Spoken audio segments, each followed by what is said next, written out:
Hi எல்லாருக்கும் good evening. நான் இப்போது டீ டைம் ஸ்நாக்ஸ் பண்ணியிருக்கேன். அது வந்து பழம்பொரி, கேரளாவோட ஸ்நாக்ஸ் இது. அது தேவையான பொருட்கள் பார்த்திங்கன்னா 2 நேந்திர பழம், 350 கிராம் மைதா, அதில் ஒரு 50 கிராம் அரிசி மாவு, அது கிறிஸ்புக்காக. அதுக்கப்புறம் வந்து மஞ்சத்தூள், கலருக்காக போடணும் மஞ்சத்தூள். அதுக்கப்புறம் வந்து உப்பு ஃபார் டேஸ்ட்டு.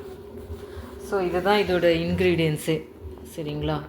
இப்போ வந்து இது என்ன பண்ணணுன்னா, மைதா மாவு, அரிசி மாவு, இந்த மஞ்சத்தூள், உப்பு எல்லாமே கலத்தி நீங்கள் வந்து இட்லி மாவு பதத்துக்கு வந்து கலந்து வச்சுக்கணும். அதுக்கப்புறம் வந்து நேந்திர பழத்தை வந்து இது 2ஆக கட் பண்ணிவிட்டு நீங்கள் வந்து தோலோடையே சீவணும். இதில் பாருங்கள், நான் தோலோடையே சீவுறேன் பாருங்கள். நீங்கள் வந்து தோலை உரிச்சிட்டு சீவும்போது என்ன ஆகும்னா, நம்ம கையில் வந்து நிற்காது, வழுக்கும். சில பேர் வீட்டில் ஸ்லைசர் இருக்கும், அதை வச்சு பண்ணால் கூட சில நேரத்தில் நம்மளுக்கு அந்த க்ரிப் இருக்காது வழுக்கிறதுனால. ஸோ இதுமாதிரி தோலோடு நம்ம கத்தியை வச்சு அழகாக சின்ன சின்ன ஸ்லைஸாக அழகாக நம்ம வந்து ஸ்லைஸ் பண்ணி எடுத்துடலாம்.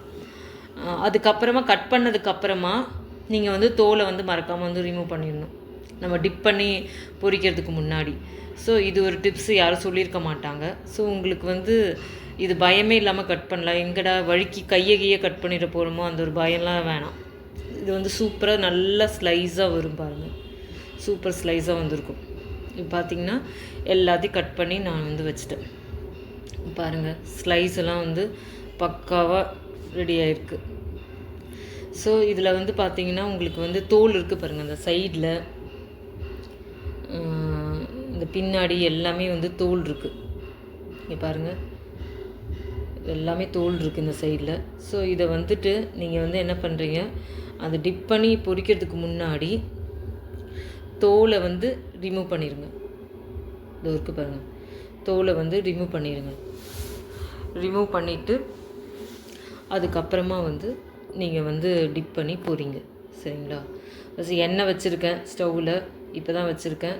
அது வந்து ஹை ஃப்ளேமில் வச்சுக்கோங்க. இந்த பொரிக்கும்போது எப்போவுமே சரி, இதுமாதிரி பொரிக்கிற எதனா ஒரு டிஷ்ஷு நம்ம செய்கிறோன்னா கொஞ்சம் ஹை ஃப்ளேமில் வச்சு எண்ணெயை வந்து நல்லா சூடாக்கிட்டு அப்படியே வந்து நீங்கள் வந்து மீடியம் ஃப்ளேமுக்கு வந்துடணும். அதை பொரித்து நம்ம வந்து வாழைப்பழத்தை வந்து டிப் பண்ணி போடும்போது நீங்கள் வந்து மீடியம் ஃப்ளேமில் வச்சுட்டு போட்டிங்கன்னா தான் உங்களுக்கு வந்து கருக்காமல் நல்ல ஒரு பதத்துக்கு வந்து அந்த நல்லா பொரிஞ்சு வரும். இல்லைன்னா அது ஒரு மாதிரி ஒரு சைடு வந்து நல்ல ப்ரௌனிஷ் கலர்லேயும் ஒரு சைடு ஒரு எல்லோ கலர்லேயும் வந்து நிற்கும். இது கலர் ஏன் இப்போ இந்த எண்ணெய் பார்த்தீங்கன்னா கலர் டிஃப்ரெண்ட்டாக இருக்குதுன்னு நினச்சிக்காதீங்க. இது வந்து ஊர்லேருந்து நான் எடுத்துகிட்டு வந்தேன். இது வந்து ஒரிஜினல் செக்கில் ஆட்டின தேங்காய் எண்ணெய், அதனால தான் வந்து இந்த கலர் கொஞ்சம் டிஃப்ரெண்ட்டாக இருக்குது. இப்போ பார்த்திங்கன்னா நான் வந்து பேட்டர் வந்து எல்லாமே கலக்கி தண்ணி ஊற்றி எல்லாத்தையும் கலக்கி இப்போ வந்து உங்களுக்கு வந்து இட்லி மாவு பதத்துக்கு நான் வந்து இப்போ வச்சுருக்கேன். ஸோ இதுதான் கரெக்டான கன்சிஸ்டன்சி. இது வந்து கொஞ்சம் இதுக்கப்புறம் தண்ணி ஊற்றுறதோ இதுக்கு முன்னாடி இன்னும் கொஞ்சம் திக்கானதோ அப்படி இருந்துச்சுன்னா உங்களால் போடவே முடியாது. இப்போ பாருங்கள் கரெக்டாக இருக்குது. இப்போ வந்து நான் வந்து நேந்திர பழத்தை வந்து முக்கி ஒவ்வொன்றா வந்து அந்த எண்ணெயில் வந்து போடுறேன். அதே மாதிரி ஒவ்வொன்றா வந்து டிப் பண்ணி எண்ணெயில் வந்து போட்டுக்கலாம். நீங்கள் ஒரு பழத்துக்கே வந்து நீங்கள் கிட்டத்தட்ட ஒரு ஒரு ஒரு 15 பீஸு உங்களுக்கு வந்து வரும். ஒரு பழத்துக்கு, ஒரு நேந்திர பழத்துக்கே உங்களுக்கு வந்து 10க்கு மேலே தான் இருக்கும், ஒரு 15 பீஸு. இனி பெரிய நேந்திர பழம்லாம் ஒரு பழத்துக்கே வந்து 20 பீஸ் வரும். நம்ம இதுமாதிரி கட் பண்ணுறது பாதையாக கட் பண்ணிங்கன்னா அவ்வளோ வரும் உங்களுக்கு. ஸோ அது வந்து ஒரு நேந்திர பழம் இருந்தாலே நம்ம ஒரு ஃபேமிலியில் இருக்கவங்க ஒரு 2-3 பேர் இருக்கவங்க நல்லா சாப்பிட்லாம்.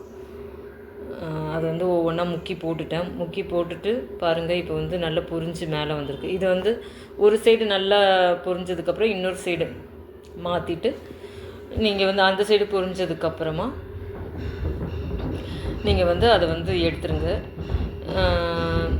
இதுதான் கரெக்டான கலர், இதோட கலர் இது பாருங்கள், பொரித்து எடுத்தாச்சு, நல்ல பொன்னிறமாக இருக்குது பாருங்கள். ஸோ இதுதான் அதோட கரெக்டான கன்சிஸ்டன்சி கலரு. இதுக்கு மேலே நீங்கள் போட்டிங்கன்னா ஒரு மாதிரி ரொம்ப டார்க் கலரில் ப்ரௌனிஷ் கலரில் ஆகிடும், அது நல்லாவும் இருக்காது சாப்பிட்றதுக்கு. இந்த கலருக்கு நீங்கள் வந்து எடுத்து போட்டுக்கோங்க. அதுக்கப்புறமா மற்றதை எல்லாத்தையும் நான் இது பாருங்கள் பொரித்து எல்லாத்தையும் வச்சுட்டேன். ஸோ இது டீ டைம் ஸ்நாக்ஸு. இது உடம்புக்கு நல்லது, ஹெல்தி ஃபுட் வேறு, பனானா இருக்கிறதுனால. அது மட்டும் இல்லாமல் நீங்கள் வந்து ஒரு பழத்தை வச்சே நீங்கள் வந்து உங்கள் குடும்பத்தில் இருக்கவங்க எல்லாமே சாப்பிட்றலாம். ஸோ நீங்கள் ட்ரை பண்ணி பாருங்கள்.